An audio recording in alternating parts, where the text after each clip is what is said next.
Telangana express చూద్దాం. జనగామ జిల్లా పాలకుర్తిలోని చాకలి ఐలమ్మ మార్కెట్లో రైతులను మాజీ మంత్రి ఎర్రబెల్లి దయాకర్ రావు పరామర్శించారు.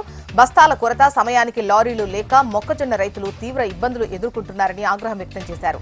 ఆ తర్వాత మార్కెట్లో ఉన్న రైతుల సమస్యలు అడిగి తెలుసుకున్నారు. వెంటనే సంబంధిత అధికారులు తక్షణమే సమస్య పరిష్కరించి మొక్కజొన్నలు, ధాన్యాన్ని కొనుగోలు చేసి రైతులను ఆదుకోవాలన్నారు. హైదరాబాద్ చందానగర్లోని బీజేపీ ఆధ్వర్యంలో నారీ శక్తి వందన్ కార్యక్రమం నిర్వహించారు. ఈ కార్యక్రమానికి ముఖ్య అతిథులుగా బీజేపీ అధ్యక్షులు రామచంద్రరావు హాజరయ్యారు.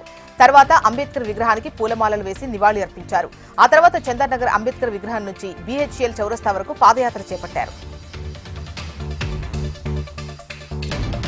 నారీ శక్తి వందన అభియాన్ కార్యక్రమంలో భాగంగా పార్లమెంట్లో 33% రిజర్వేషన్ అమలు బిల్లుకు మద్దతుగా సిరిసిల్ల జిల్లా బీజేపీ మహిళా మోర్చా ఆధ్వర్యంలో సంఘీభావ ర్యాలీ చేపట్టారు.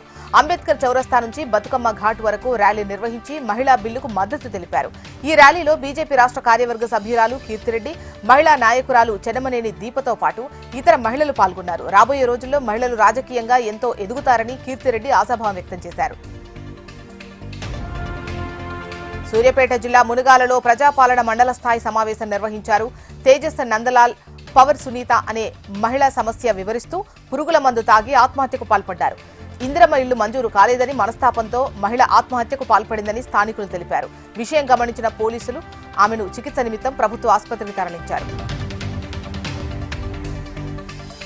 భద్రాద్రి కొత్తగూడెం జిల్లాలో అరైవ్ అలైవ్ కార్యక్రమం నిర్వహించారు. ఈ కార్యక్రమానికి ముఖ్య అతిథులుగా డీఎస్పీ ఆదినారాయణ హాజరయ్యారు. ఆ తర్వాత కొత్తగూడెం పోస్టాఫీస్ సెంటర్లో రవాణా, పోలీస్ శాఖల ఆధ్వర్యంలో వాహనదారులకు రోడ్డు భద్రతపై అవగాహన కల్పించారు.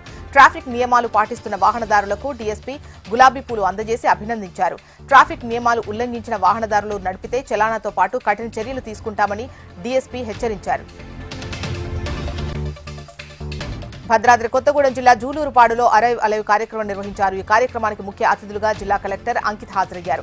ఈ సదస్సులో పలువురు అధికారులు, సర్పంచులు జిల్లా కలెక్టర్కు పలు సూచనలు చేశారు. ఆ తర్వాత కలివారిగూడెంలో మిషన్ భగీరథ నీళ్లు సరఫరా నిలిచిపోవడంతో గ్రామంలో ఉన్న మిషన్ భగీరథ వాటర్ ట్యాంకును పరిశీలించారు. వెంటనే మరమ్మతులు చేపట్టి ప్రజలకు నీటి సరఫరా చేయాలని అధికారులను ఆదేశించారు. ప్రకృతి విపత్తుల కంటే రహదారి ప్రమాదాల్లో మృతి చెందుతున్న తీరు ప్రతి ఒక్కరూ ఆలోచన చేయాలని భద్రాద్రి జిల్లా ఎస్పీ రోహిత్ రాజు తెలిపారు.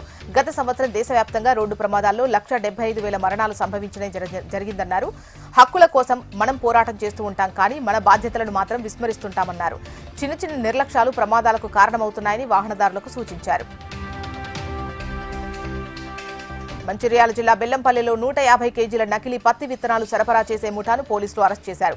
ఈ సందర్భంగా రైతులకు చౌక ధరలకు వస్తున్నాయని, లైసెన్సులు లేని డీలర్ల దగ్గర విత్తనాలు కొనొద్దని విజ్ఞప్తి చేశారు. ఆ తర్వాత రైతులు నకిలీ పత్తి విత్తనాలపై అవగాహన కలిగి ఉండి లైసెన్సులున్న డీలర్ల వద్ద మాత్రమే విత్తనాలు కొనుగోలు చేయాలని సూచించారు. రంగారెడ్డి జిల్లా షాద్ నగర్, ఫరక్ నగర్ ఎంపీడీఓ కార్యాలయంలో ప్రజాపాలన ప్రగతి ప్రణాళిక మండల స్థాయి సమావేశం నిర్వహించారు. ఈ సమావేశానికి ముఖ్య అతిథులుగా ఎమ్మెల్యే వీర్లపల్లి శంకర్ హాజరయ్యారు. ఈ సందర్భంగా తెలంగాణ ప్రభుత్వం దివ్యాంగుల సహకార సంస్థ ఆధ్వర్యంలో దివ్యాంగులకు ఉచిత మోటార్ సైకిళ్లు అందజేశారు. ఆ తర్వాత 41 మంది ఇందిరమ్మ ఇళ్ల లబ్ధిదారులకు 1,16,00,000 చెక్కును పంపిణీ చేశారు. పెద్దపల్లి జిల్లా కాల్వ శ్రీరాంపూర్లో మొక్కజొన్న రైతుల పరిస్థితి అగమ్యగోచరంగా మారింది. పంట చేతికొచ్చి 10 రోజులు గడుస్తున్నా కొనుగోలు కేంద్రాలు ప్రారంభించకపోవడంపై బీఆర్ఎస్ నాయకులు ఆగ్రహం వ్యక్తం చేశారు. అయితే ప్రభుత్వం కొనుగోలు కేంద్రాలు ఏర్పాటు చేయడంలో జాప్యం చేస్తోందని, దీనివల్ల రైతులు తీవ్ర ఇబ్బందులు పడుతున్నారని మాజీ జెడ్పీటీసీ తిరుపతి రెడ్డి ఆవేదన వ్యక్తం చేశారు.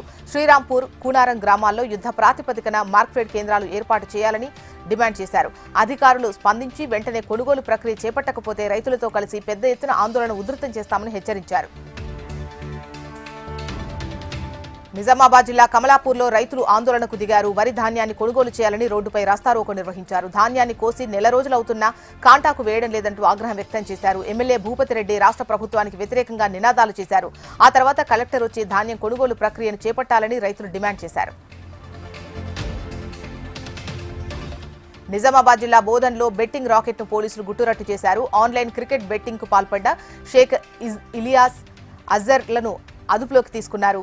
ఆ తర్వాత అతని ఇంట్లో సోదాలు నిర్వహించారు. యువకులు అక్రమ వ్యాపారంకు సంబంధించి అజర్ అనే వ్యక్తి బ్యాంకు ఖాతాను వినియోగించినట్టు వెల్లడించారు. దాదాపు 45,55,545 రూపాయల లావాదేవీలు, బ్యాంక్ పాస్బుక్లను స్వాధీనం చేసుకున్నారు. ఘటనపై కేసు నమోదు చేసి దర్యాప్తు చేపట్టారు.